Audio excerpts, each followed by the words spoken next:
Malaikat Israel kepada hamba. Dilihat oleh ruh. Siapa? Wahai malaikat Israel, tiada jalan untuk mengambil ruhku. Malaikat Israel pun terkejut. Malaikat Israel pulang menemui Allah Subhanahu wa taala. Ya Rabbi, wahai Tuhanku, aku tidak bisa mencabut ruh hambamu. Kenapa? Karena dia bilang tiada jalan untuk mengambil ruhku. Berkatalah Allah Subhanahu wa taala kepada malaikat Israel, sudah baiklah ruh hambaku. Sudah baiklah ruh hambaku. Sudah baiklah ruh hambaku. Maka oleh karena itu, ya Israel, pergilah engkau ke dalam syurga. Buat apa ya Allah? Kamu pergi ke dalam syurga untuk mengambil sebuah apel yang bertulisan Bismillah. Maka oleh karena itu, pergilah malaikat Israel ke dalam syurga untuk mengambil sebuah apel untuk ditunjukkan kepada rohnya. Maka keluar roh dengan sangat baik, keluar roh dengan senang hati, keluar roh dengan tidak terasa sakit. Maka oleh karena itu, kita harus berbanyak berikhtiar kepada Allah. Masyarakat muslimin rahimakumullah. Maka oleh karena itu, di dalam dunia persiapkan 4 perkara. Yang pertama, anak yang saleh. Yang kedua, sedekah jariah. Sedekah tu infal pada sedekah tu tak pada letak pada letak. Sedekah tu infal pada banyak sekali faedah bersedekah. Bisa alah sedekah nak nanya lo. Nak sikit. No, tanya kau kena lampu lillah kerana Allah yang tahu. Lillah kerana lampu, lampu. Tanya lillah yang tahu kerana Allah. Maka oleh karena itu kita persiapkan anak yang saleh. Baik tinanu joy pula. Joy pula ente tak kaji macam tahu lumli ka bare ha. Anak perleu, apa juara? Jom apa hari?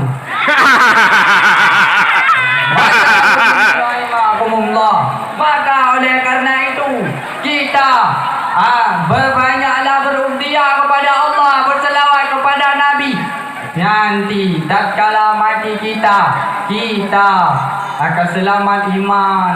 Maka kita bisa duduk kembali kayak gini di dalam tengok dah juga pegang pada kamu batu. Adang butatin semaya. Masyarakat muslimin rahimakumullah. Inti sari yang dapat petik daripada tau ini, anak benda juara. Dan kita berukhtiar kepada Allah, sedekah jariah, anak yang saleh. Kita semua akan bersiapkan karena ada ilmu yang baik. Kita bergabung belum.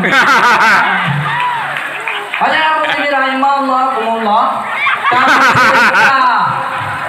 Tu lampu Itaya orang Aceh, pandai je juga saja. Masyarakat muslimin rahimakumullah.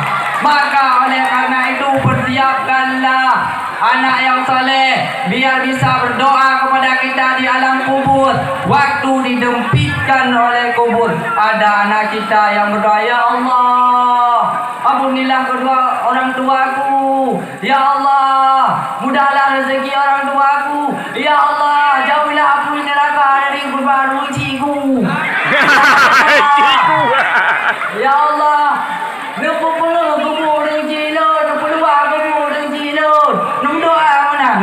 doa. Itu orang tua, bukan orang lain. Kalau kita kalau kita demerka dengannya kedua orang tua, kita mati tidak selamat iman. Maka oleh karena itu, cukup sekian dari pidato saya. Assalamualaikum warahmatullahi wabarakatuh. Akan dijemput kehebatan itu orang lain melihatmu. Agama Islam ini enteng saya. Islam tidak ada apa-apanya. Islam sikap saja. Agama Islam tidak ada daya upaya. Agama Islam ini lemah. Alangkah ironinya, alangkah menyedihkannya, memilukan dan sekaligus memalukan. Umat yang mayoritas ini dipermainkan oleh umat yang minoritas. Kita umat yang paling besar, jumlah kita yang paling banyak, akan tetapi berhasil dipermainkan oleh kelompok-kelompok kecil ini. Kenapa ini bisa terjadi kepada kita umat Islam? Wal yanzifanna fi qulubikumul wahan. Dikarenakan telah dicampakkan pada hati mereka itu akan penyakit wahan. Sahabat pun bertanya, "Wa ma wahnu ya Rasulullah? Apakah penyakit wahan itu ya Rasulullah?" Rasul pun menjawab, "Hubbud dunya wa karahiyatul maut." Terlalu cinta kepada dunia dan terlalu takut dia akan mati. Materialistik dan takut dengan resiko. Dua penyakit inilah, walaupun kita umat mayoritas, tetapi bisa dipermainkan oleh kelompok-kelompok kecil ini.